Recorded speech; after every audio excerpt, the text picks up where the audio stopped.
आरा शहर के शुभ नारायण नगर मझौआ स्थित संभावना आवासीय उच्च विद्यालय के रजत जयंती के 2 दिवसीय समारोह का समापन शुक्रवार को भव्य सांस्कृतिक कार्यक्रम के साथ धूमधाम से हुआ। इसके पूर्व रजत जयंती के दूसरे दिन समारोह का उद्घाटन बिहार विधान परिषद के सभापति अवधेश नारायण सिंह, महाराजा कॉलेज के पूर्व प्राचार्य प्रोफेसर डॉक्टर गांधीजी राय, वीर सिंह विश्वविद्यालय के पूर्व कुलपति आचार्य धर्मेंद्र तिवारी, पूर्व सह थल सेनाध्यक्ष lieutenant general SK Singh, colonel Rana Pratap Singh, सेवानिवृत्त रेड क्रॉस के चेयरमैन डॉक्टर विवेकानंद यादव, विद्यालय के निदेशक डॉक्टर कुमार द्विजेंद्र, प्राचार्य डॉक्टर अर्चना सिंह, कवि जनार्दन मिश्रा आदि ने संयुक्त रूप से किया। दूसरे दिन समारोह में माध्यमिक एवं उच्चतर माध्यमिक के छात्र छात्राएं शामिल हुए। संचालन वरीय शिक्षक अरविंद ओझा, छात्र आलोक अतुल्य एवं छात्रा साक्षी राज ने किया। स्वागत गीत स्कूल के छात्र छात्राओं द्वारा पेश किया गया। इस मौके पर अतिथियों द्वारा बच्चों द्वारा निर्मित कला एवं शिल्प प्रदर्शनी का स्वावलोकन किया गया। उद्घाटन करता बिहार विधान परिषद के सभापति ने कहा कि यह वीरों की भूमि है और ज्ञान की स्थली है। यहाँ के विद्वानों की पकड़ वेद, पुराण और कुरान पर है। उन्होंने स्कूल के प्रति आभार जताते हुए कहा कि संभावना ने पूरे बिहार में मान सम्मान बढ़ाया है। मुख्य अतिथि पूर्व थल सेनाध्यक्ष लेफ्टिनेंट जनरल श्री कृष्ण सिंह ने फौज की नौकरी और जिंदगी के बारे में जानकारी दी। कहा कि फौज की नौकरी एडवेंचर्स से भरी होती है। जो बच्चे नया करना चाहते हैं, चैलेंज स्वीकार करना चाहते हैं, अपने आप को प्रमाणित करना चाहते हैं, वे निश्चित रूप से फौजी बन सकते हैं। विशिष्ट अतिथि पूर्व प्राचार्य प्रोफेसर डॉक्टर गांधीजी राय ने कहा कि जिस उद्देश्य से इस विद्यालय की स्थापना की गई वह आज साकार होता हुआ दिखाई दे रहा है। बच्चों के अंदर छिपी विभिन्न प्रकार के गुणों को परखना एवं प्रतिभा को निखारना इस विद्यालय की प्राथमिकता रही है। पूर्व कुलपति आचार्य धर्मेंद्र तिवारी ने कहा कि शिक्षा के लक्ष्य को प्राप्त करना ही संभावना है। आप सनातन को समझे और संस्कारवान बने। इस विद्यालय के शिक्षण से अज्ञान का अंधकार दूर एवं प्रकाश का सूर्योदय हो रहा है। बिहार राज्य नागरिक परिषद के पूर्व महासचिव भाई परमेश्वर ने कहा कि संभावना में बहुत सी संभावनाएं छिपी हैं। जो सपना हम लोगों ने देखा था वह यह विद्यालय पूरा कर रहा है। बच्चे अपनी संस्कार और संस्कृति को नहीं भुलाएं। पूर्व एमएलसी लालदास राय ने कहा कि इस विद्यालय में कला व शिल्प प्रदर्शनी ही नहीं बल्कि विद्यालय में विद्या, चरित्र व स्वावलंबन का मेला लगा हुआ है, जिसका बीजारोपण निदेशक, प्राचार्य और शिक्षकों के द्वारा किया गया है। वहीं सेवानिवृत्त कर्नल राणा प्रताप सिंह ने कहा कि बच्चे मोम की भांति होते हैं, जिस प्रकार ढालो वैसे ही ढल जाते हैं। इसके पूर्व स्वागत करते हुए प्राचार्य अर्चना सिंह ने कहा कि युवा अपनी शक्ति को पहचाने और उसका सदुपयोग करें। एकाग्रता, कर्मठता और जीवंतता को ध्यान में रखकर बच्चे संस्कारवान और वीरवान बने। बच्चियों अपनी मान, मर्यादा व संस्कार को ध्यान में रखते हुए खूब पढ़े और आगे बढ़े। धन्यवाद ज्ञापन करते हुए विद्यालय के निदेशक डॉक्टर कुमार द्विजेंद्र ने कहा कि 2 दिवसीय रजत जयंती समारोह के दूसरे दिन सांस्कृतिक कार्यक्रम में भारत के विभिन्न क्षेत्र के रंगों की झलकियां दिखाई दी। यह हमारे प्रशिक्षकों एवं शिक्षकों के मेहनत का प्रतिफल है। बच्चों ने भरपूर मेहनत कर अपने विद्यालय का मान सम्मान बढ़ाया है। रजत जयंती समारोह के दूसरे दिन उद्घाटन के पहले भारत के पूर्व प्रधानमंत्री मनमोहन सिंह के असामयिक निधन पर शोक व्यक्त किया गया। इस दौरान 2 मिनट का मौन रखकर दिवंगत प्रधानमंत्री की आत्मा की शांति हेतु प्रार्थना की गई। कार्यक्रम के दौरान अतिथियों को विद्यालय के निदेशक डॉक्टर कुमार द्विजेंद्र एवं प्राचार्य डॉक्टर अर्चना सिंह द्वारा प्रतीक चिन्ह एवं बुके देकर सम्मानित किया गया। तत्पश्चात विभिन्न विद्याओं में प्रथम, द्वितीय एवं तृतीय स्थान पाने वाले बच्चों को प्रशस्ति पत्र एवं मोमेंटो देकर पुरस्कृत किया गया। इस दौरान उपस्थित लोगों ने तालियां बजाकर बच्चों की हौसला अफजाई किया। उपस्थित लोगों में डॉक्टर विजय गुप्ता, रेड क्रॉस की सचिव doctor Vibha Kumari, Nirmal Kumar Singh, doctor Dinesh Prasad Sinha, private school association के मिथिलेश कुमार, मनोज कुमार सिंह, आईएमए के अध्यक्ष राजेश कुमार सिंह, डॉक्टर के सिंह, डॉक्टर मनीष तिवारी, अखिलानंद ओझा, अधिवक्ता तारकेश्वर ठाकुर, उप प्राचार्य ऋषिकेश ओझा, मुखिया संघ के अध्यक्ष हरेंद्र यादव, ददन सिंह, अविनाश कुमार, रिटायर्ड डीएसपी समेत अन्य लोग मौजूद रहे। वहीं इस 2 दिवसीय रजत जयंती समारोह के दूसरे दिन माध्यमिक एवं उच्चतर माध्यमिक वर्ग के छात्र छात्राओं ने सांस्कृतिक कार्यक्रम के दौरान अपनी कलाकारी का लोहा मनवाया। बच्चों की शानदार अभिनय और प्रस्तुति देख अभिभावक एवं अतिथि मंत्रमुग्ध हो गए। सर्वप्रथम स्वागत गीत रितिका सिंह, अनुप्रिया, अर्चना कुमारी, सौम्या सिंह, रिया, साक्षी सिंह, श्रेया, वेदिका सिंह, प्रियांशी कुमारी, ऋषि यादव, आशीष आनंद, अनुराग कुमार, विवेक राज, अभिराज, उवैश ने प्रस्तुत किया। ग्रुप डांस हनुमान चालीसा को आंचल, निशी, कृतिका, आराध्या, अर्पिता, पूर्वी, शलोनी, सूची एवं आयुषी ने प्रस्तुत कर लोगों की खूब तालियां बटोरी। वहीं लाइव झूमर निमिया पतैया झरझाला को मनीष यादव, तनु सिंह, खुशबू कुमारी, अनुष्का कुमारी, निशा कुमारी, सिजा मुजामिल, आयुषी चौबे, जिक्रा उस्मानी, प्रियांशी, श्रद्धा बिश्मा ने प्रस्तुत किया। इसके बाद माइम दो चोर को लकी, शिवम, सुमित, प्रेस, समीक्षा अंश अंकिता आर्यन एवं अभिषेक ने प्रस्तुत किया। दहेज प्रथा पर आधारित एकल गायन कहवा से देवई पापा को श्रेया ने प्रस्तुत कर खूब वाहवाही लूटी। तत्पश्चात लघु नाटक चांदी का जूता को अक्षरा कुमारी, आलोक अतुल्य, सोनाक्षी सिंह, निकिता सिंह, अनुष्का सिंह, स्वीटी मिश्रा, अरशाक अफसर, अवनी रंजन, रिया कुमारी, अंजलि शर्मा, स्नेहा कुमारी, कृति कुमारी, गरिमा भारती, खुशी कुमारी एवं आर्या सिंह ने पेश कर अपनी कलाकारी का लोहा मनवाया। लाइव डांस झिझिया तोहरे भरोसे, बरहम बाबा को मनीषा यादव, सभ्यता, गौशिया प्रवीण, सुप्रिया कुमारी, मानवी द्विवेदी, परी अर्चना एवं ऋतिक ने पेश कर श्रोताओं को मंत्रमुग्ध कर दिया। ग्रुप डांस नमो नमो को अदिति कुमारी शर्मा, हर्ष, प्रिया, आस्था कुमारी, रुचि सिंह, प्रिया, रिया कुमारी, रिद्धि कुमारी, पलक सिंह, कृष्णा कुमार, वर्षा सिंह ने पेश किया। एकल गायन तूने जो कमाया को मनीषा यादव ने पेश कर श्रोताओं को भाव विभोर कर दिया। वहीं ग्रुप डांस झांसी की रानी को आर्या कुमारी, मानवी, शिवांगी, स्वीटी, कृति, साक्षी, कृति, अनुष्का, इसिका, कोमल, कृतिका, पूर्वी, अर्पिता, आराध्या, शलोनी ने पेश कर अपनी कलाकारी का लोहा मनवाया। एकल गायन क्या मिलिए ऐसे लोगों से को विवेक राज ने पेश कर तालियां बटोरी। ग्रुप डांस असम का लोक नृत्य बिहू पूर्वाय तोरी को प्राची सिंह, संस्कृति कुमारी, कृतिका सिंह, वैष्णवी सिंह, स्वस्तिका सरबनाया, कुमुद राज सिंह, जिया कुमारी, अंजलि कुमारी, आशना सिंह, साक्षी ओझा, आदित्य प्रकाश मिश्र, निहाल राज, पवन कुमार, कृष्णा कुमार ने पेश किया। लाइव ग्रुप डांस कजरी हरेराम, हिंजत मोर चुरनिया को श्रेया, अनुप्रिया, रिद्धि, रिया, सौम्या सिंह, आरुषिराज, आराध्या, साक्षी कुमारी एवं वेदिका ने प्रस्तुत किया। वहीं पंजाबी ग्रुप डांस सारे देख लिया, कुड़िया नचदी को प्रियंका, स्वस्तिका, आंचल, पलक, कृति, कशिश, रागनी, मुस्कान एवं तन्वी ने पेश कर क्षमा बांध दिया। टीवी के द्वारा हमको मिला इस देश के बहुत ही यशस्वी प्रधानमंत्री, अर्थशास्त्री और सादगी के प्रति हमारे पूर्व प्रधानमंत्री मनमोहन सिंह जी नहीं रहे। ये काफ़ी दुखद घटना थी और आज हमको पहले से मैं कहा था कि थोड़ा लेट आऊँगा, इसलिए कि आज एक नए सदस्य का शपथ ग्रहण कराना था और हम ही को कराना था। लेकिन जब ये घटना हुई तो मेरे मन में आया कि इस शपथ ग्रहण समारोह होता है, उस समारोह को नहीं करना चाहिए, क्योंकि पूरे देश में शोक की लहर है और राष्ट्रीय शोक मनाया जा रहा है। तो उसको रद्द करने के लिए हमको 1 बजे तक जरूर ही ऑफिस में रहना था। इसलिए 1 बजे मैं ऑफिस में पहुंचा और उस कार्यक्रम को रद्द किया। कार्यक्रम नहीं किया, लेकिन रद्द करने के लिए भी समय पर रहना था और उसको रद्द करने के बाद मैं तुरंत वहाँ से चल दिया। 1:15 बजे मैं चला। बीच में थोड़ा जाम वगैरह रहता ही है, जैसा कि हम लोग अभ्यस्त हो गए हैं जाम के, तो उसके लिए हम लोग करते हैं और आए हम लोग थोड़ी देर हो गई, इसके लिए मैं क्षमा प्रार्थी हूँ। और देख चुके इसलिए नहीं कि तबीयत खराब थी, जैसे कहा गया तबीयत तो जाड़े के दिन में अक्सर कभी कभी खराब हो जाया करती है। डॉक्टर साहब लोग बैठे हैं, लेकिन तबीयत से खराब होने से ज़्यादा आज एक दुखद समाचार के कारण में ये हुआ। हमें लगता है कि आप लोग सभी लोग शैक्षणिक कार्यों में लगे हुए प्रबुद्ध लोग हैं, इसको क्षमा कर रहे हैं। और ये रजत जयंती के अवसर पर जैसा कि प्रिंसिपल साहब ने कहा, मैं तो बराबर आता हूँ, आने के लिए वादा भी किया था और आया भी। थोड़ी लेट हो गई, उसके लिए क्षमा मांग लेना उचित है, मैंने कहा।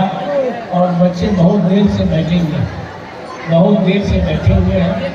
अब जिस तरह से हला बुला हो रहा है, लगता है कि जाने के लिए लोग तत्पर हो गए हैं।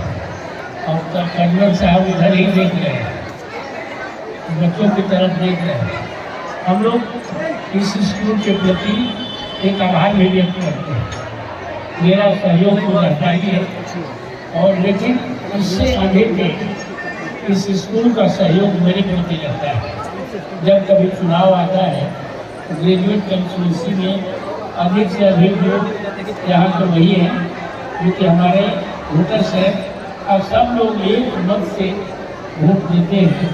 मैं तो कुछ नहीं करता था, लेकिन इन लोगों ने मुझे आदर दिया और इनका आदर आज पूरे बिहार में आदर पा रहा है कि हम लोग यहाँ वहाँ जाकर सभापति बने।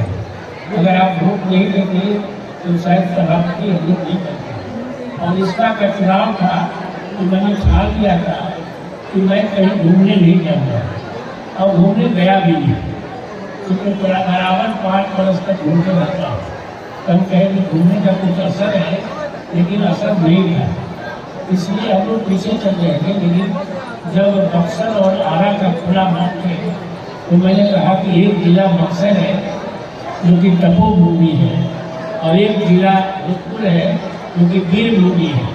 तो तपोभूमि और वीर भूमि को मिलकर के प्रतिष्ठा को बचाते हैं।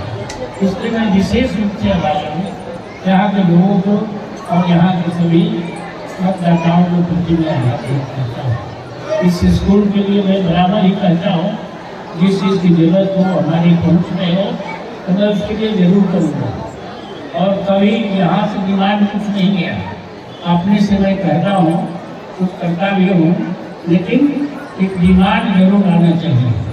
अभी एक डिमांड कनक साहब ने कहा, इन्होंने कहा कि जो हम लोग यहाँ जाते हैं इस रोड से तो वहाँ पर एक डाइवर्सन होना चाहिए। कैसा होना चाहिए कि हम लोग वहाँ चढ़ सकें और आते समय पटना से यही निकलकर जल्दी से आ सकें। इसके लिए मैं प्रयास करूँगा। माननीय मंत्री और नितिन गडकरी जी से मैं मिलकर इसके लिए आग्रह करूँगा।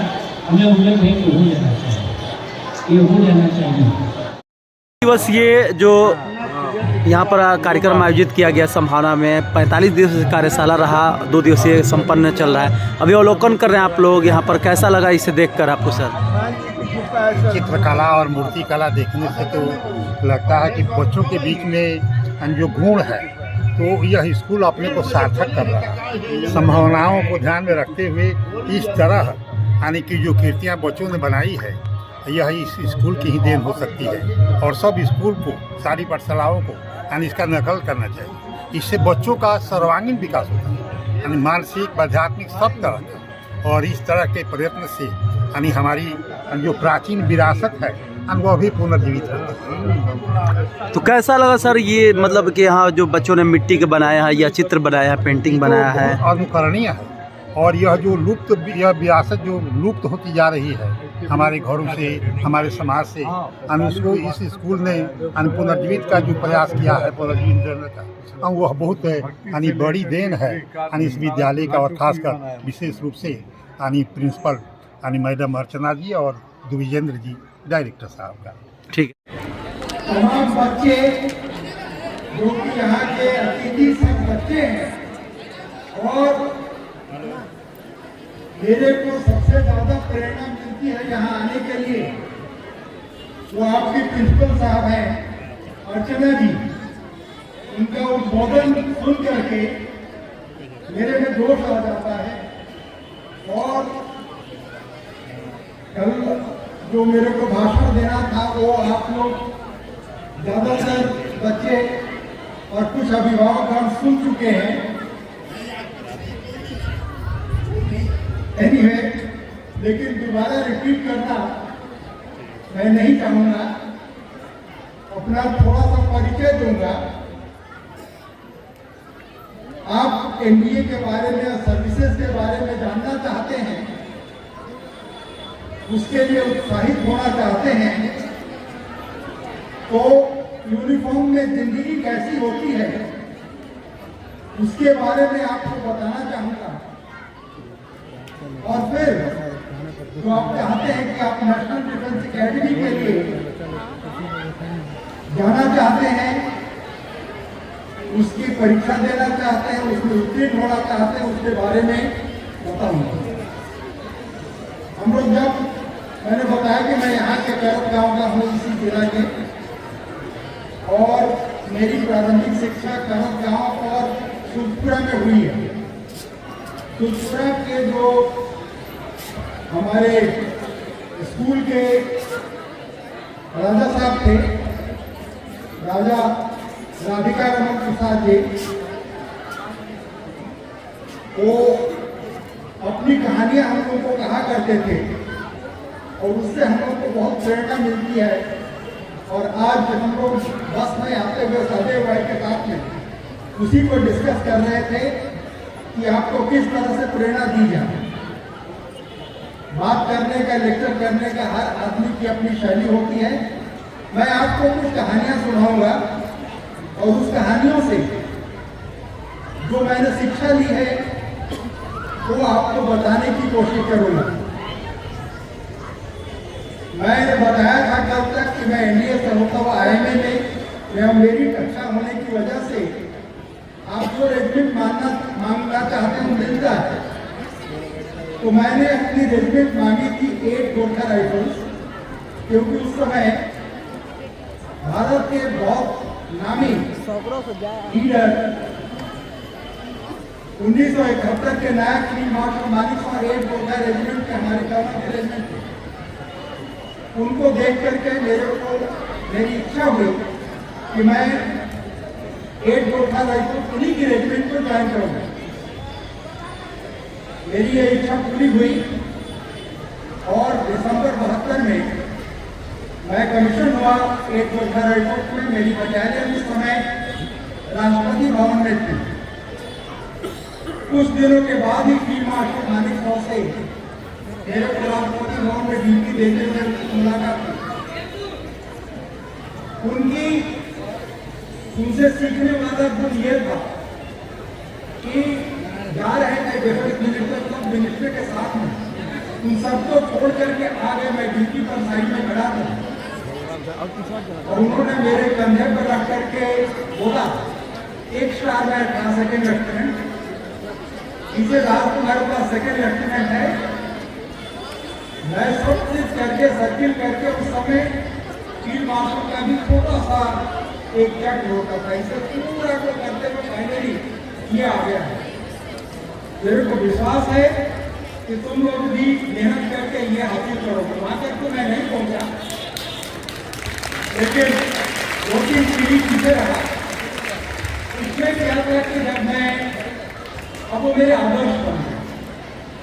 हर आदमी का एक आदर्श होता है, जैसे कि अर्चना जी बताती है कि उनके आदर्श जो है उनका उन्होंने नाम लिया, ये आपको प्रेरित करते हैं आगे जाने के लिए। फील्ड मार्शल मानिक साहब मेरे आत्मा में बस गए। मैं हमेशा उनको फॉलो करता रहा, उनके लेक्चर पढ़ता रहा। जब मैं कर्नल था तो वहाँ पर डिफेंस स्टाफ कॉलेज में वेलिंगटन में, जो कि ऊटी के पास में है, वहाँ पर मैं पोस्ट हो गया कर्नल के तौर पर। उनके पास मैं जाकर तो बहुत टाइम पे, मैं रिटायर्ड हो गया तो उनके पास बहुत टाइम था। मैं उनके साथ जाकर तो बहुत टाइम निकालता था। वो मेरे को अपने गार्डन दिखाते रहते थे, सब कुछ अपने ये दिखाते रहते। इसी बीच में उनके वाइफ का देहांत हुआ और एक परिवार के नाते जो उन्होंने मेरे को एक मौका दिया उनके कंधा रहने के लिए, उनकी वाइफ को। बहुत साल बाद वो हमारे first colonel of the regiment थे। उसी पोस्ट पर मैं 8th colonel of the regiment 8 Gorkha rifle का बना। और मेरे को पता चला कि मानिक साहब की तबीयत खराब हो रही है, तो मैं वहाँ पर शिफ्ट हुआ।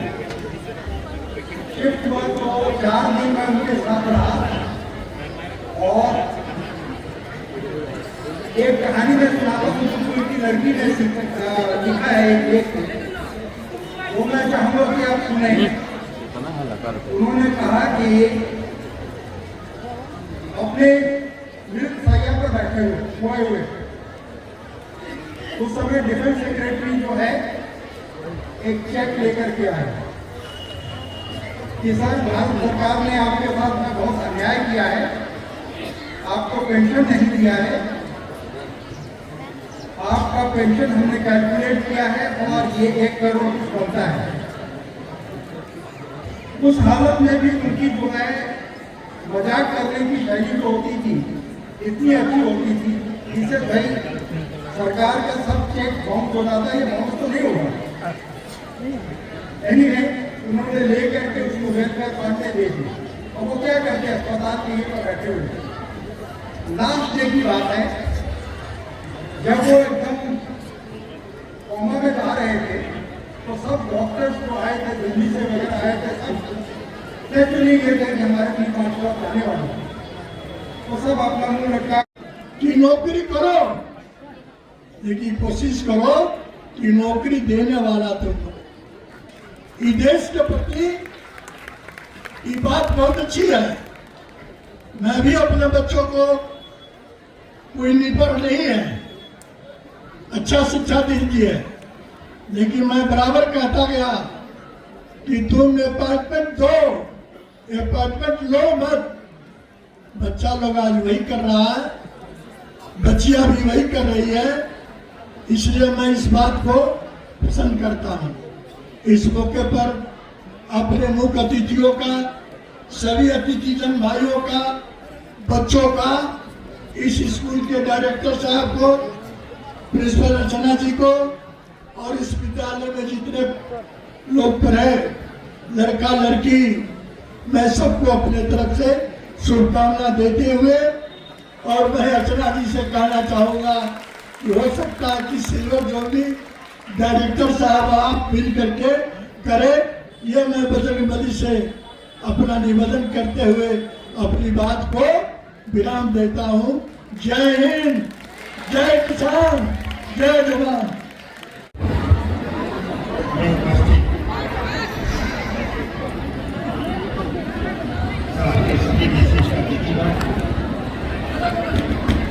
इस विद्यालय के हेमंत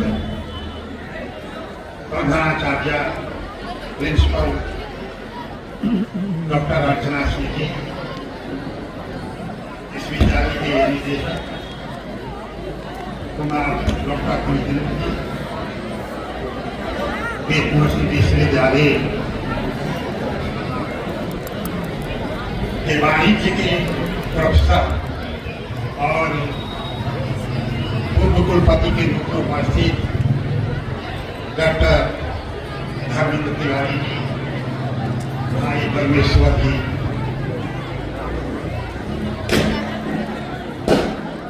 और मंचा सिंह, और इस समारोह में बैठे सभी शिक्षाविद, प्राध्यापक, विशिष्ट अतिथिगण, इस विद्यालय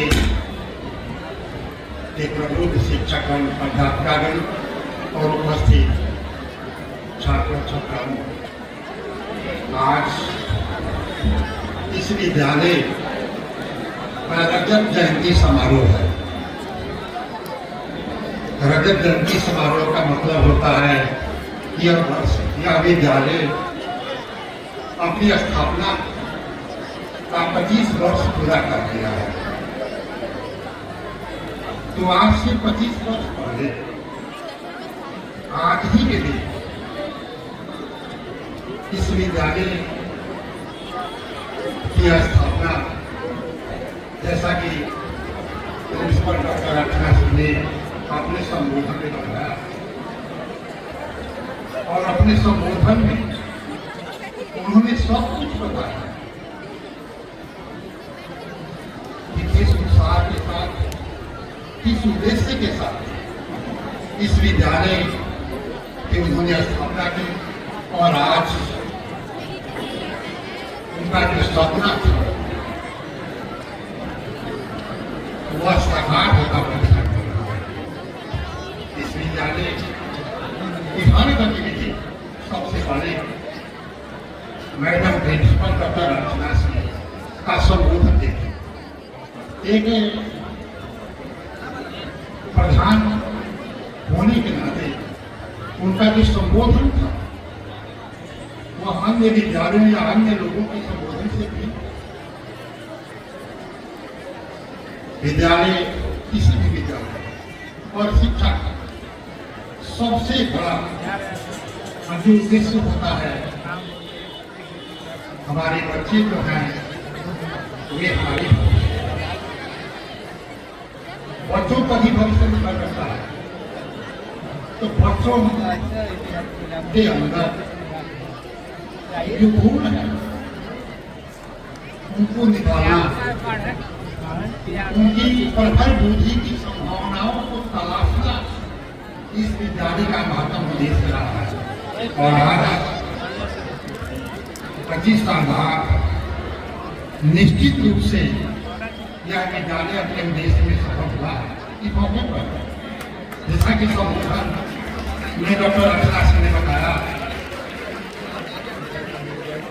और हमारी मैडम विष्णु सिंह ने भी अपने संबोधन में कहा, कुछ भी अनुशासन ही देश को बनाना है। जिस संस्था में, जिस देश में, जिस समाज और जिस भारत में अनुशासन नहीं होता है, जिस विद्यालय में अनुशासन नहीं होता है, तो अपने उद्देश्यों की प्राप्ति में पहला सोपान जो होता है अनुशासन का। और हम जिक्र करते हैं गणतंत्र के उस विचार से कि बच्चों को सोचना चाहिए कि वे ये विचार या क्या है, यह जीवन क्या है। सब लोग यहाँ आया है, हम भी 81 साल के हुए हैं, सब लोग आया है और सबको जाना है। तो सबको जाना है, लेकिन उन्होंने 1971 का जो बांग्लादेश के साथ हुआ था, उन्होंने जिक्र किया मालिक शाह का। उस समय हम गया में तुरंत एमए पास करने के बाद प्रोफेसर हो गए थे पूर्णिया में। और ठीक मिसेस गांधी का प्राइम मिनिस्टर थे, उनका आया कि आज 12 बजे रात में प्राइम मिनिस्टर का संबोधन होगा। रेडियो था, टेलीविजन और कुछ नहीं था, मोबाइल वगैरह कुछ नहीं था, छोटा रेडियो था। 12 बजे रात में हम लोग रेडियो लेकर बैठे हुए थे, तो मिसेस गांधी का यही आवाज आई, एक मात्र आवाज कि हम पाकिस्तान के साथ युद्ध की घोषणा करें। देशवासी नहीं, ईसा जी की देशवासी देशवासियों, मैं पाकिस्तान के साथ ही युद्ध की घोषणा करता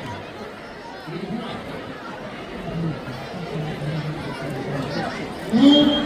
सबसे बड़ी चीज अनुशासन और कुरान का मतलब मनोबल। यदि आपका मनोबल ये मेरा, यदि आपने मनोबल नहीं है, यदि आपकी मोराल नहीं है, तो आप अपने उद्देश्य में सफल नहीं हो सकते। लड़कों में मनोबल की शिक्षा देना, मोराल की शिक्षा देना स्कूल का पहला दायित्व होता है। और संभावना हुई कि विद्यालय जो है इस दिशा में अभी प्रथम रहा है, आगे रहा है। यदि मोराल नहीं रहता, हम पाकिस्तान का मोराल टूट गया। 93,000 पाकिस्तानी सैनिक जो आर्म थे, वे सरेंडर किए भारत के सैनिकों के मोराल में आए। तो मोराल चाहे बच्चा और बच्चा को मोराल नहीं है, आगे बढ़ने की क्षमता नहीं है, तो अपने देश में सफल नहीं हो सकता। इसलिए घंटे से बहुत ही धैर्य के साथ कार्यक्रम को देखा और किया। इस कार्यक्रम में जो देश के विभिन्न सांस्कृतिक रंग होते हैं, सारे रंगों को हमारे बच्चों ने यहाँ दिखाया है। अभिभावकों से और छात्र छात्राओं से अनुरोध है कि आप कोई अव्यवस्था नहीं फैलाएं, आराम से अपने बच्चों को लेकर जाएं। जैसे आप 5 घंटे तक यहाँ थे, 5 मिनट और लगेगा निकलने में, इसलिए कोई हड़बड़ी नहीं, आराम से बच्चों को लेकर निकले। आप सभी यहाँ आए और विद्यालय के रजत जयंती समारोह को सफल बनाया। इसके लिए आप सभी लोगों का बहुत बहुत धन्यवाद।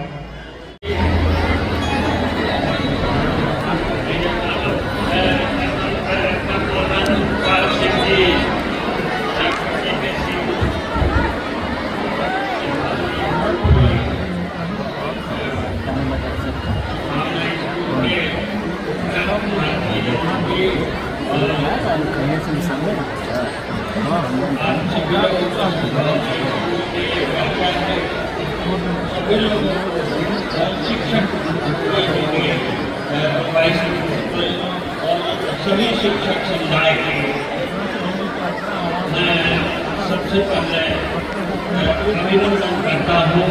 आप सब ने इतना सुंदर कार्यक्रम आयोजित किया और यहाँ के बच्चे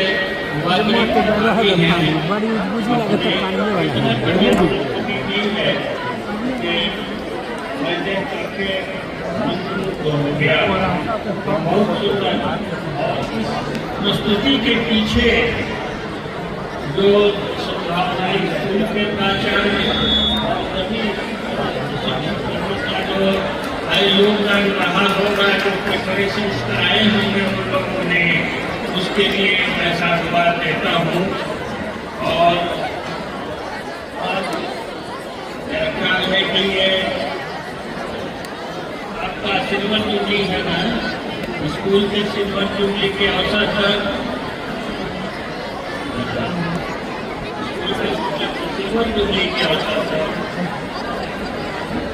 आप सभी को काम आए हैं और ये विद्यालय लगातार तरक्की करे, आगे बढ़े, इसके सारे संसाधन मौजूद हैं और आप लोगों का जो एजुकेशन है, आप शिक्षक लोगों का और स्कूल के स्टाफ का जो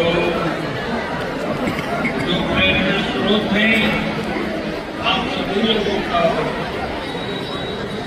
मैं अपनी तरफ से शुभकामनाएं देता हूँ। यह विद्यालय और विद्यालय में पढ़ने वाले बच्चे बच्चियाँ लगातार उन्नति की राह पर बढ़ते रहें, यही मेरी शुभकामना है। मैं सभी लोगों का अभिनंदन करता हूँ, वंदन करता हूँ। धन्यवाद। धन्यवाद सर।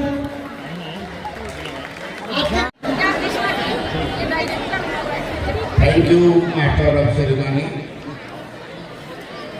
भारतीय सेना के जवान सिपाही जब बुलाते हैं हमारे मास्टर ऑफ सेरेमनी तो लगता है जोश जग जाता है। तो जोश जगाने के लिए पहले हम लोग जयकारा लगाए, क्योंकि सेना का जयकारा है पूरे भारत वर्ष के लिए। भारत माता की। कल इतने छोटे आदमी में लगता था कि मझौवा में कान फट जाएगा, और इतने हैं माता पिता से लेकर भाई बंधु तक, एक दिल की जगह नहीं है। और जयकार यही होता है भारत माता की। भारत माता की। भारत माता की। वंदे वंदे वंदे। धन्यवाद। बच्चों, हमारे सामने बैठे हुए सभी मान्यवर अतिथिगण, जिसमें हमारे आचार्य बैठे हुए हैं, हमारे IMA के प्रेसिडेंट बैठे हुए हैं, हमारे इस स्कूल के कुमार द्विजेंद्र जी बैठे हुए हैं डायरेक्टर, हमारे भोजपुर के मुखिया संघ के माने हुए एक ही मुखिया है जो कि बढ़ चढ़ के काम करते हैं, हर एक बार कोई न कोई करते रहते हैं। आपको बहुत बहुत शुक्रिया, आप लगे रहते हो काम में, आपको बहुत बहुत धन्यवाद। डॉक्टर विजय कुमार, जो कि अभी तक टाइम नहीं मिलता है, 7 बजे नींद करो तो इनका पिया उठाता है। कहाँ है डॉक्टर साहब? तो पेट चीर रहे हैं, ऑपरेशन थिएटर। दोपहर को नींद करो, तुम क्यों उठा रहे हो? तो फिर भी पेट चीर रहे हैं। तो वो आदमी इस प्रोग्राम में आकर बैठा हुआ है, शांतिपूर्वक एंजॉय कर रहा है, तो बहुत आभारी है। उनके बाएं बैठे हुए हैं हमारे संधि जी, अभी अवधेश नारायण सिंह का पक्का हो गया कि आ रहे हैं, क्योंकि इनका जो हम तो नहीं कहना चाहते, क्योंकि पाते हैं, चमचा नहीं बोला जाता, मतलब खासों में भाई आ गया है। समधी को हम ले सकते हैं, मायके तो होता है कि समधी को ले जाए। तो हमारे ददन जी आ गए हैं, सामने हमारे पुराने डीएसपी बैठे हुए हैं, पत्रकार चंदन जी भी आते, बोलते हैं कि सर आपसे कोई शिकायत है। मैं बोला कि पक्का शिकायत करना चाहिए। अरे हम लोग को शिकायतें क्यों ना है, दूसरे लोग लगता है कि और कोई पढ़ा चढ़ा के बोल देते हैं। ये कहा गया कि क्या ये बनियागिरी कर रहे हो आप लोग यार, तो बनियागिरी को वो उठाया गया कि बनिया का बोल दिया कि पूरा बनिया लोग जाने दे। तो उसी प्रकार चंदन जी है, हम तो सीधे और साफ बोलते हैं, उसी में होगा शिकायत का आप जरूर कीजिएगा। हमें आचार्य जी बता रहे थे, जैसे आपको जनरल साहब ने बताया, लेफ्टिनेंट जनरल बच्चों लोग, फौज में पहले प्रमोशन था second lieutenant, captain, major, lieutenant colonel, colonel, brigadier, major general, lieutenant general, general और फील्ड मार्शल। मतलब 11 रैंक बनकर फील्ड मार्शल बनता है। और मैं फील्ड मार्शल हूँ, मैं बताता हूँ कैसे। लश्नायक, नायक, लाइसोल्दार, हौलदार, CHM, नायब सुबेदार, सूबेदार, उसके बाद में लेफ्टिनेंट, कैप्टन, मेजर और लेफ्टिनेंट कर्नल। लेफ्टिनेंट 11 रैंक पार करके मैं भी आया हूँ। इसका मतलब तो उस जमाने में मैं जब भर्ती हुआ था, यदि हम अफसर में होते तो मैं भी बना रहता। लेकिन जनरल साहब को आज का हमने, आज मेरा पे आया है लेफ्टिनेंट कर्नल का, उनको दिखाया। मेरा पे आज के CDA ने डायरेक्ट भेजा है 2,20,580 रुपया। जनरल साहब कहते हैं कि मुझे तो 1,40,000 मिलता है। आप समझिए कि लेफ्टिनेंट कर्नल का पे इतना कैसे हो गया। और मेजर से लड़ाई करते हुए हम लोग आ रहे थे। मेजर का बेसिक पेंशन 68,000 है और एक लेफ्टिनेंट कर्नल का बेसिक पेंशन 1,10,000। उसके साथ मैंने कुछ अच्छे काम किए होंगे तो मुझे बीमार बना दिया, डिसेबिलिटी दे दिया। पहले मिलता था 20,000, अब मिल रहा है 33,000 प्लस। अब 33,000 और 1,10,000 और उसका 53% जोड़िए भी कितना होगा। तो भगवान देते हैं तो छप्पर करते हैं। मैं बोल रहा था चाची, बच्चों इधर सुनो, अफसर बनना बहुत ही आरामदायक है। आप लोग सब कोई अप्लाई करके बन सकते हो। सिपाही में भर्ती होने के बाद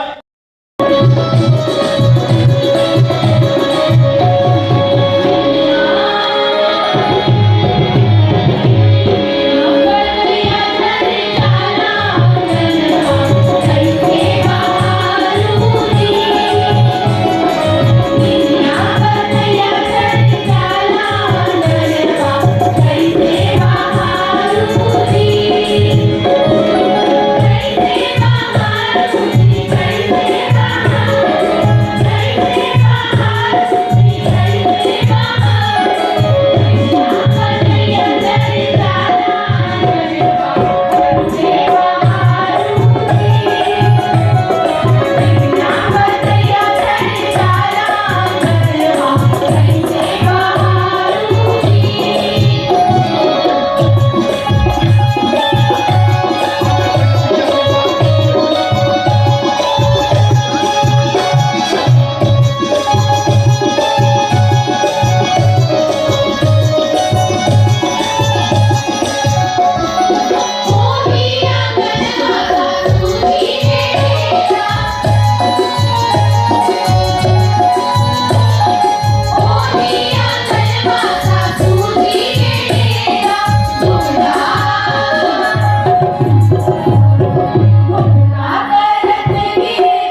के भाव को समझिए और जहां आपको ताली बजाने की जरूरत लगे वहां जरूर ताली बजाइएगा।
बेवकूफ के बच्चे, मैं कब से कुत्ते की तरह भौंक रहा हूँ, अपने यहाँ मस्करी किया जा रहा है।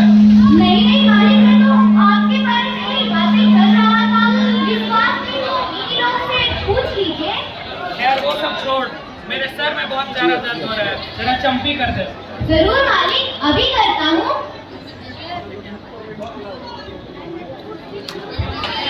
कुर्सी लेके आएगा या उसको बिता देगा?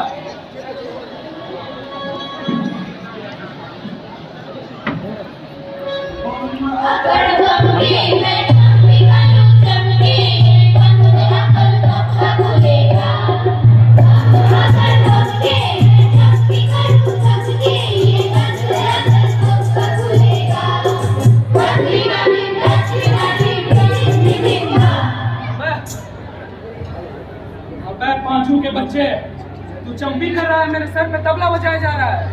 नहीं नहीं मालिक, मैं जरा भटक गया था। कहाँ भटक गया था? मैं जरा छोटे मालिक के बारे में सोच रहा था। क्या सोच रहा था उसके बारे में?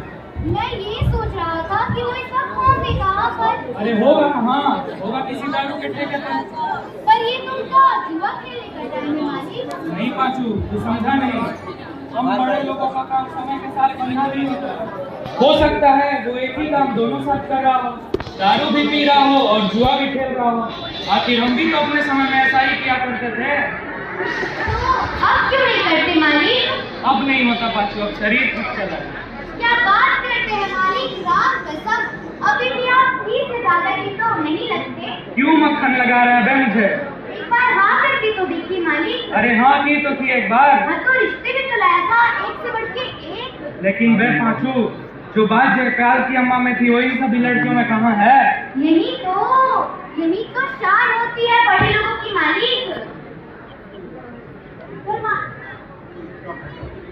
अबे मैंने तुझे जो काम दिया था तूने किया या नहीं? कौन सा काम मालिक? अबे मेरे बेटे के लिए लड़की खोजने का काम। नहीं मालिक, वो मुझसे नहीं होगा। क्यों नहीं होगा? क्योंकि छोटे मालिक की शर्त कुछ ऐसी टेढ़ी सी है जो किसी भी लड़की का बाप हाँ तो करेगा ही नहीं। अरे टेढ़ी शर्त क्या है? मेरा बेटा चाहता है जो भी लड़की आए दहेज भी लाए और 10 जूते सुबह और 10 जूते शाम में खाए। इसमें क्या टेढ़ी बात है? सुना आपने? अब कौन सी लड़की का बाप चाहेगा उसकी लड़की दहेज भी लेकर जाए और 10 जूते सुबह और 10 जूते शाम को खाए। अगर तू अच्छे से समझाएगा तो कोई ना कोई लड़की देने के लिए राजी जरूर हो जाएगा। ठीक है मालिक, पर आपसे एक बात पूछे। पूछ। अगर आप एक लड़की के बाप होते तो? अबे तुझे पता नहीं है, हमारे खानदान में लड़की के जन्म लेते ही उसे दफन कर दिया जाता है। अब जल्दी दौड़, मेरे बेटे के लिए लड़की खोज कर ला। ठीक है मालिक, जाता हूँ। अब मैं चलता हूँ छोटे मालिक के लिए लड़की तलाश करने। आप देखिए नाटक का अगला भाग।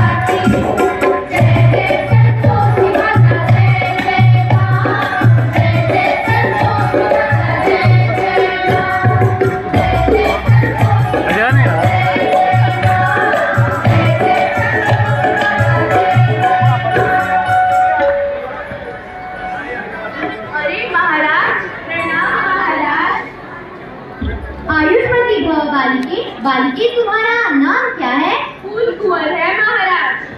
अति सुंदर यथो नाम तथो गुण। बालिके, तुम्हारे पिताश्री का क्या नाम है? भंवर सिंह है महाराज। क्या करते हैं बालिके? बच्चे पैदा करते हैं। क्या बालिके? महाराज को मूल देते हैं और दूध बढ़ाते हैं। तुम कितनी बहनें हो? 10 बहन है महाराज। सभी? हाँ महाराज, बिल्कुल सभी। और भाई? भाई तो एक भी नहीं महाराज, उसी के इंतजार में हम बहनें आती चली गई, आती चली गई, आती चली गई। भाई तुम्हारे पिताश्री तो पुरुष है ही नहीं। महाराज, अरे नहीं, वो तो माँ पुरुष है। उनके दर्शन पाने तो मेरे सौभाग्य की बात होगी। क्या मैं उनके दर्शन कर सकता हूँ? अवश्य महाराज, चलिए हमारे साथ।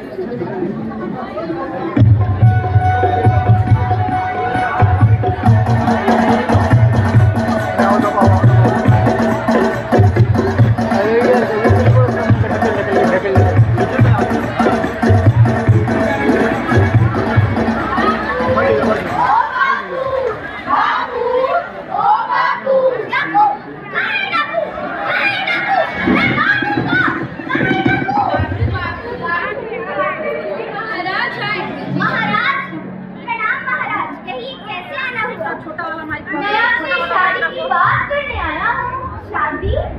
अरे धीरे बोलिए महाराज, नहीं तो हो जाएगी मेरी बर्बादी। अरे नहीं नहीं, मैं आपकी शादी के बारे में बात थोड़ी करने आया हूँ कि लड़कियों की शादी के बारे में बात करने आया हूँ। अब समझ में आया। अरे भाग्यवान, सुनती हो? देखो तो तुमसे मिलने कौन आया है। अजी मैं बाहर नहीं हूँ, सुनती हूँ।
क्या 20 लाख दे दीजिए? अरे मैं दहेज दूंगा नहीं, मैं तो लूंगा। क्यों? वो तो हर लड़की का बाप देता है। अरे देता होगा हर लड़की का बाप, मैं तो नहीं देता। मैं तो लूंगा, वो भी 20 लाख से 1 रुपए कम नहीं। ठीक है, मुझे मंजूर है। बाबू तुम मुझे बेच रहे हो?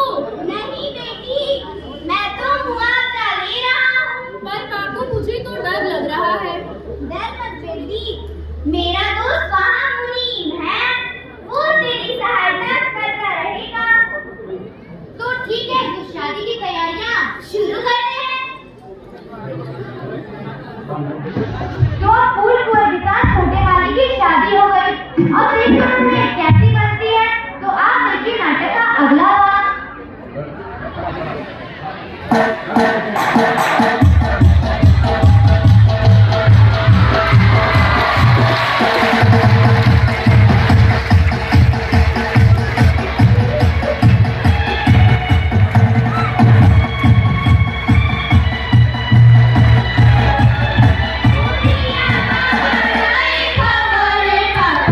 खबर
तुम्हारी जुल्फों में डाल दूं, इस सूरज को उतार कर तुम्हारे कदमों में डाल दूं, ताकि तुम्हारे उजाला ही उजाला हो, रोशनी ही रोशनी फैल जाए। पर ये क्या, तूने तो हमारे पाँव छुए ही नहीं, अभी छूती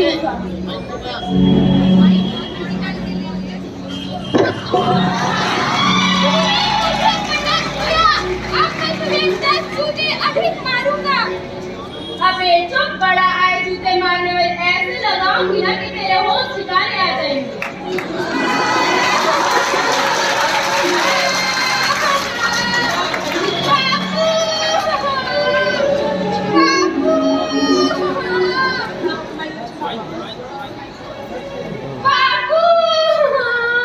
क्या हुआ बेटा, रो क्यों रहा है?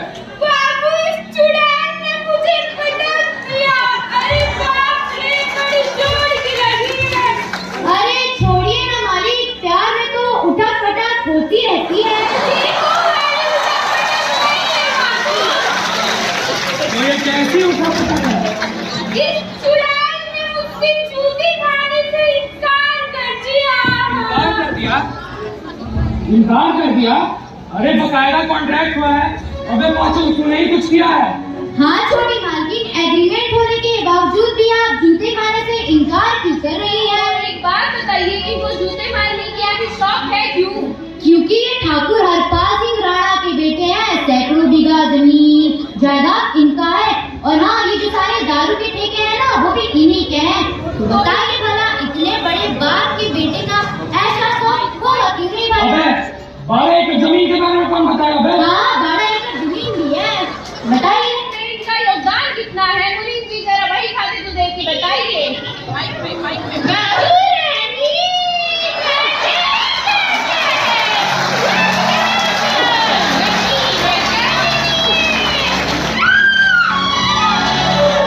नहीं बेटा, दांत नहीं काटते।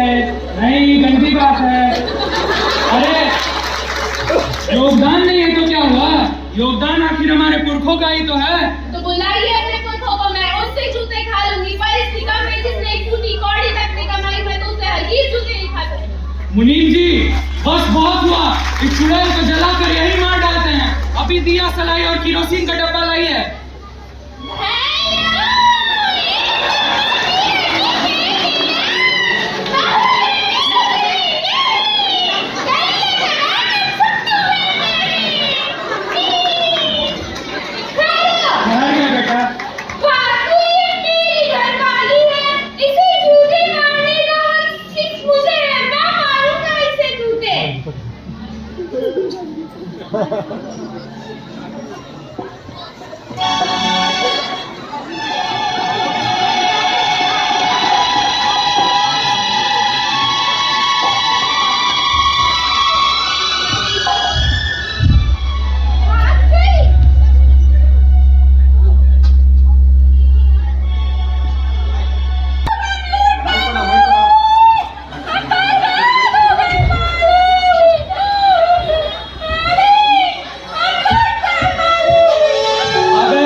सुबह सुबह गधा रैक्की वाला पे जा रहा है।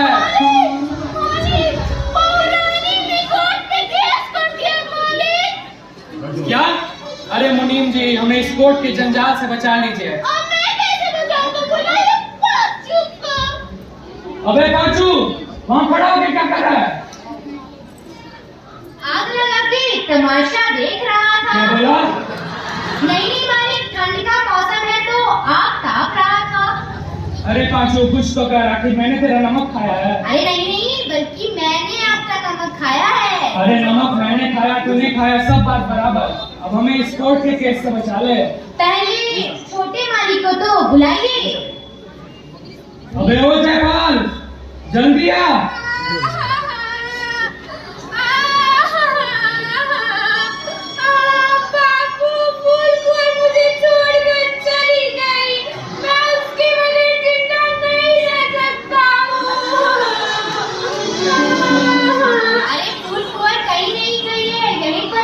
से बुलाकर सारा मामला दफा रफा दफा कर लो। मेरी तो यही राय है। गई नहीं। बुलाओ।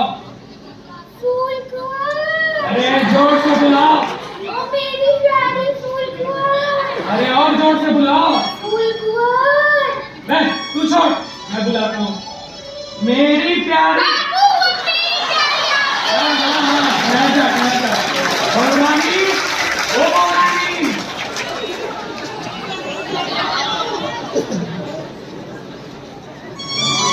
ये क्या कह रहे हैं? अरे बहुरानी, तूने हम पे जो केस किया वो वापस तो ले ले। ठीक है, पर मेरी कुछ शर्तें हैं। मान लो। बताओ क्या शर्त है? पहली शर्त ये है कि दारू बहुत ज्यादा पीते हैं। क्यों बे, तू दारू पीता है? क्यों बे, तू दारू पीता है? अबे मैं उससे नहीं तुझसे बोल रहा हूँ। अबे मैं उससे नहीं तुझसे बोल रहा हूँ। अरे बेटा कुछ तो शर्म कर। अरे बेटा कुछ तो बाबू, ये मुझे क्या हो गया है? देखा, कहा था ना, दिमाग खोखला हो जाता है शराब पीने से। तो फिर मैं क्या पीऊं?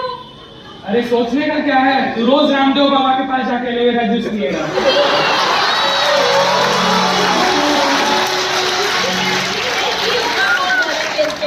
नहीं बहुरानी, जब नशा करता है तभी जुआ खेलता है। हर चीज का जड़ जुआ ही, नशा ही है। नशा जिसके अंदर घुस गया उसमें सारी बुराई आ जाती है। दारू नहीं पिएगा तो जुआ भी नहीं खेलेगा। और तीसरी, ये जूते बहुत ज्यादा मारते हैं। क्यों बे, तू मेरी चुड़ैल जैसी बहू, फूल जैसी बहू को जूते मारता है? नहीं बाबू, अब मैं अपनी प्यारी को जूते नहीं मारूंगा। अब से तू कभी ऐसा मत करना। ठीक है। अब तो कोर्ट से केस वापस ले ले। मुनीम जी, केस वापस कर लीजिए। ले जाओ। अरे अब केस भी वापस हो गया तो पड़ेगा, आशीर्वाद तो ले लो।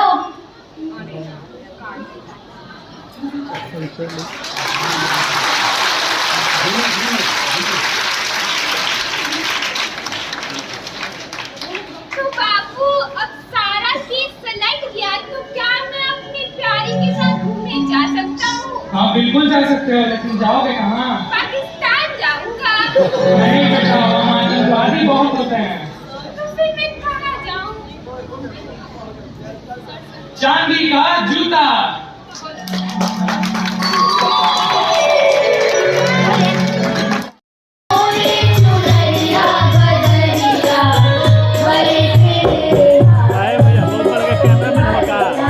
सब जगह तू ही रहो।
अस्मदाचार्यपर्यन्तं वन्दे गुरुपरम्परां वन्दे गुरुपरम्परां।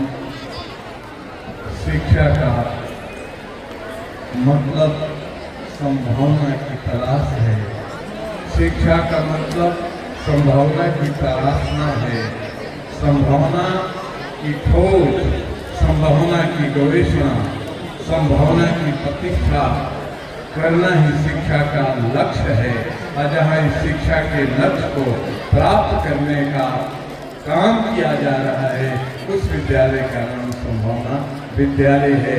आप सब विद्यार्थियों को, सभी अभिभावकों को और यहाँ के शिक्षकों को तहे दिल से मैं प्रणाम करने के लिए यहाँ खड़ा हुआ हूँ, क्योंकि आपके बीच आने से मन में ये बात आती है, शायद और जन्म हुआ होता तो ऐसा विद्यालय हमें भी पढ़ने को मिला होता।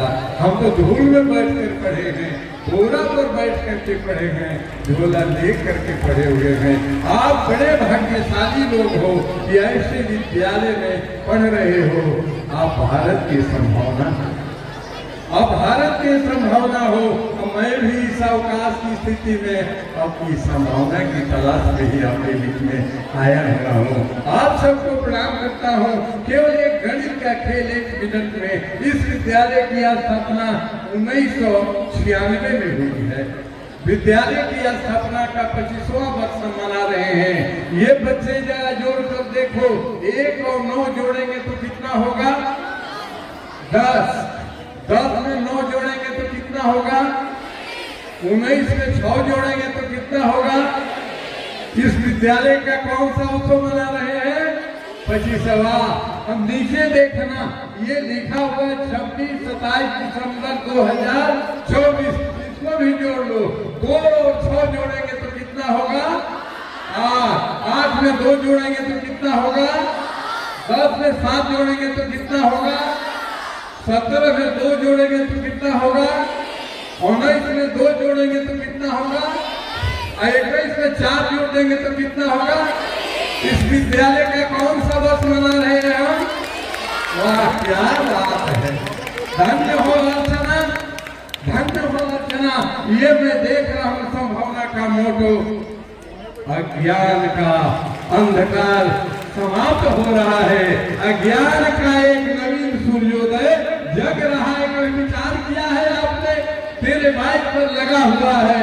ये अज्ञान की अंधकार जा रहा है। अज्ञान का नया सूर्योदय हो रहा है, नया बिहान हो रहा है। मैं आप सबको प्रणाम करता हूँ। भारत के भविष्य आपके हाथों में है। अर्चना विजेंद्र जी हमारे कर्नल साहब बैठे हुए हैं।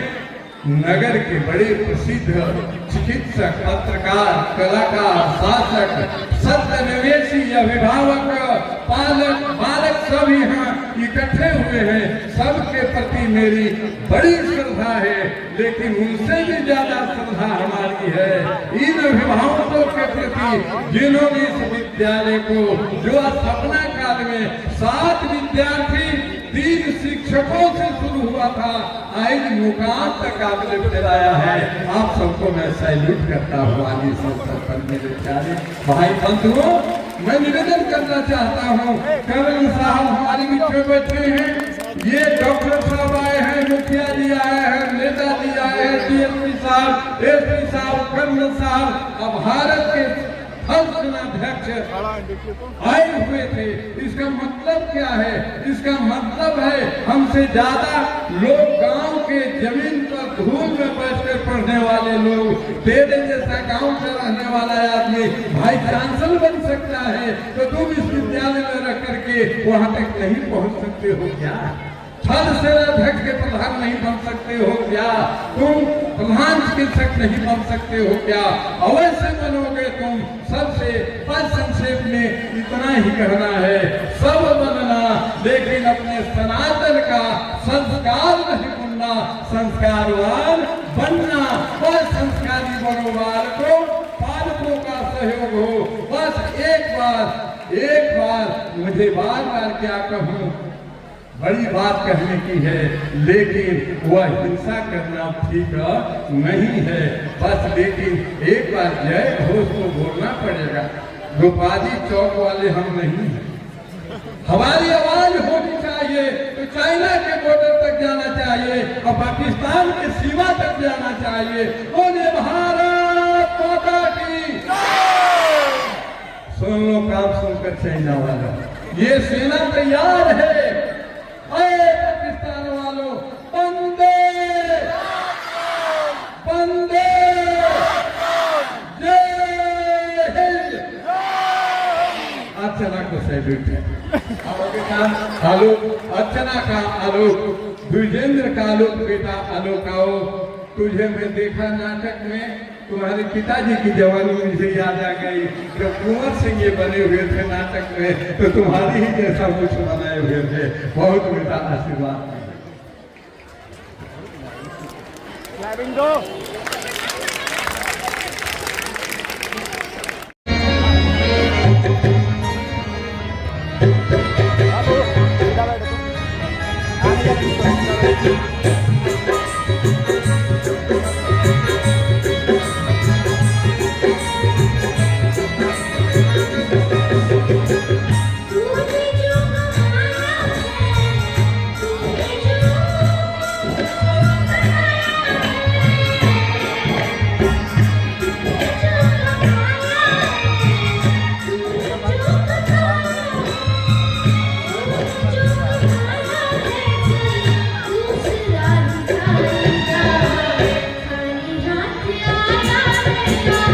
खाली हाथ जाएगा।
यहाँ पर